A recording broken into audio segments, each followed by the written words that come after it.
দর্শক, তারেক রহমানের নির্বাচনী সমাবেশের সংবাদ সংগ্রহে রয়েছেন বিশেষ প্রতিনিধি সিকান্দার রেমান। সরাসরি চলে যাচ্ছি তার কাছে। রেমান, বিএনপি চেয়ারম্যান তারেক রহমানের গাড়ি বহর এখন আসলে কোথায় আছে, আর পরবর্তী সমাবেশ কোথায় হতে পারে জানতে পেরেছেন কিছু?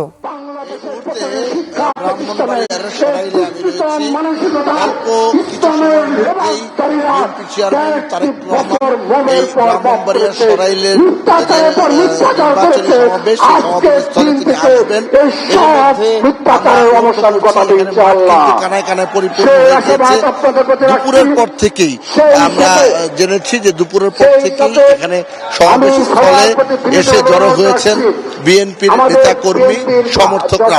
মূলত নির্বাচনী যে সমাবেশের সংবাদ আমরা সংগ্রহ করছি, সেই নির্বাচনী সমাবেশটি কিন্তু সকালে সিলেটের আলিয়া মাদ্রাসা মাঠ থেকে শুরু হয়েছে। তারেক রহমান সেখানে বক্তব্য দিয়েছেন। এরপরে আমরা দেখেছি মৌলভীবাজারের পরে হবিগঞ্জের শায়েস্তাগঞ্জে তৃতীয় সমাবেশটি হয়েছে। এই মুহূর্তে চতুর্থ যে সমাবেশ, অর্থাৎ ব্রাহ্মণবাড়িয়ার সরাইলের পূর্ব কুট্টাপাড়া এলাকার মাঠে এই সমাবেশটি অনুষ্ঠিত হচ্ছে। এরই মধ্যে এই এলাকায় থেকে যারা সংসদ সদস্য পদে নির্বাচনের জন্য ধানের শীষের প্রতীক নির্বাচনের জন্য যারা রয়েছেন, তারা কিন্তু বক্তব্য রাখছেন।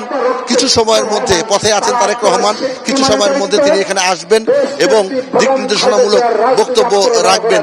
যে বিষয়টি উল্লেখ করার মতো সেটি হচ্ছে, তারেক রহমান কিন্তু প্রতিটি সমাবেশেই উল্লেখ করার মতো দুই তিনটি কথা বলছেন। একটি হচ্ছে, যদি সাধারণ মানুষ বিএনপিকে ভোট দিয়ে, ধানের শীষকে ভোট দিয়ে বিএনপিকে রাষ্ট্র ক্ষমতায় আসীন করে, তবে মানুষের মধ্যে ভেদাভেদ তারা দূর করবে, মানুষের মধ্যে বৈষম্য দূর করবে এবং বিগত দিনে যে অত্যাচার, নির্যাতন, জুলুম হয়েছে সেগুলোর প্রতিকার করবে।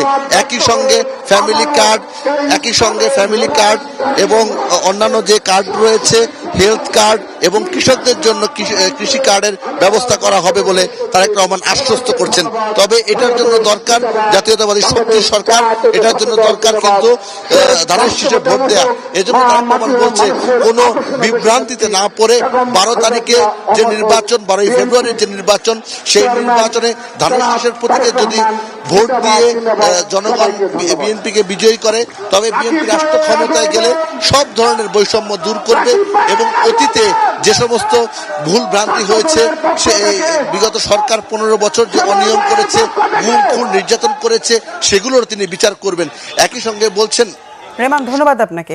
দর্শক, ব্রাহ্মণবাড়িয়ার সরাইল থেকে বিএনপি চেয়ারম্যান তারেক রহমানের সমাবেশের সর্বশেষ পরিস্থিতি জানলাম সহকর্মী সিকান্দার রেমানের কাছ থেকে।